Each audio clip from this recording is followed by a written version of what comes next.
Well, welcome back to Voices of the Valley. I'm Harry Schrader, host of the site of ValleyHoopsInsider.com. Wyatt Wheeler's with us. He's the beat writer for the Missouri State Bears, and you guys have had such an interesting season. Before I get to that, tell people a little bit about you and your paper. Yeah, I work for the Springfield News Leader down in Springfield, Missouri. It's a whole bunch of high schools, Missouri State, couple of juries. Has number one D2 girls program in the country. The men's will probably be playing in the dance here soon, and it's just a busy time right now. And Missouri State being relevant, like we thought this would be a rebuilding year, but they've been relevant the whole year, and that's the thing down there. So it's a pretty busy year, especially with Dana Ford getting them back to being good. The Bears have had a season where a little bit up, a little bit down, retooled the whole roster, and then came on strong. Really had the chance to take the league championship outright, really, and yet stumbled a little bit at the end. What's the one thing you take away from this season, what you've seen Dana put together? I think the main thing you got to look at is just the midseason adjustments. He wants to be this up-tempo, fast offense, and he realized a couple games into conference play that he really needed to slow it down, hold the ball to just drain the shot clock until they can get a good shot one-on-one, and it was just really slow and a little boring at times, and but it's caused a lot of really close games towards the end, and they're pulling them off. They have some clutch players, and it's worked. It's what's made them relevant, and I think it's been a fantastic coaching job by him in year one. A lot of great recruiting as well. 3 players on the all-newcomer team. That means you've really remade the roster, and yet those seniors, Krecklow and Dixon, I think they're pivotal to this weekend. And I think particularly Jared Dixon. I'm really looking for him to do something special this weekend. Yeah, those seniors. I mean, the whole thing from day one was about building the culture. It's not about putting expectations on a championship in year one. It's about building the culture. And Krecklow and Dixon are the only 2 senior carryovers from the Paul Lusk era, and then you bring in Josh Webster, who's been he's been a leader just in 1 year from Texas Tech, and I think it's going to be a big weekend for both of them because Krecklow's going to be all over on the defensive end. Dixon's threat to score every time he goes down to court, and Webster's the man with the ball all the time. So it's I think that senior trio is just going to be who takes them as far as they're going to go.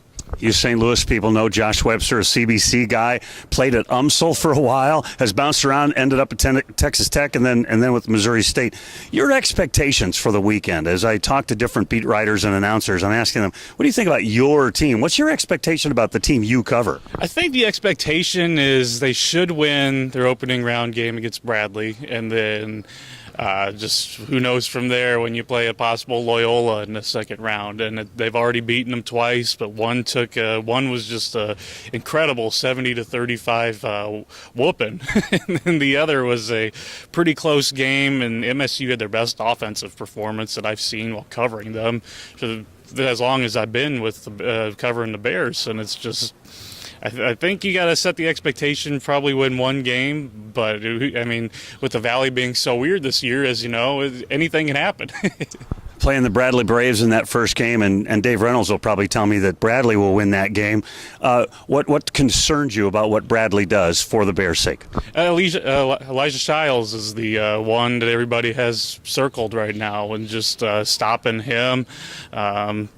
They've done pretty well against Brown just the first few games. They held them to 2 in the most previous game. Limited the Braves to just 37 points a game after holding Loyola to 35.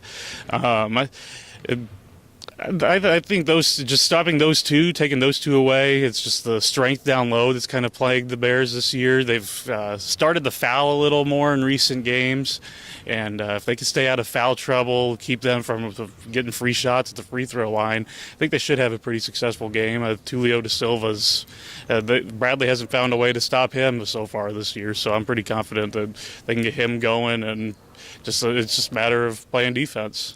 Now we're on ValleyHoopsInsider.com, of course, and Wyatt is the insider for the Missouri State Bears.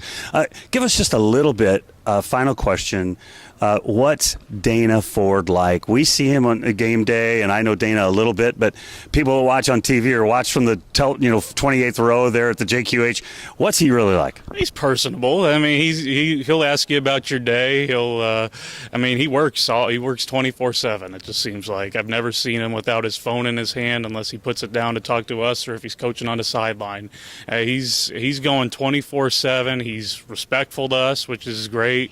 He's pretty honest, and it's the really fun part about this year is that he'll teach you a little bit too, and I always appreciate that in a coach when you can ask them something and like, oh, we did this, this, and this, and it makes basketball sense, and it's like, okay, I really enjoy that, and I think a lot of great coaches do that, and he's just personable. He's out in the community all the time, trying to get students to come to games or just encouraging others to come to games, and I think year one's been, no matter what happens this weekend, I think it's a success just because of how he's rebuilt the program.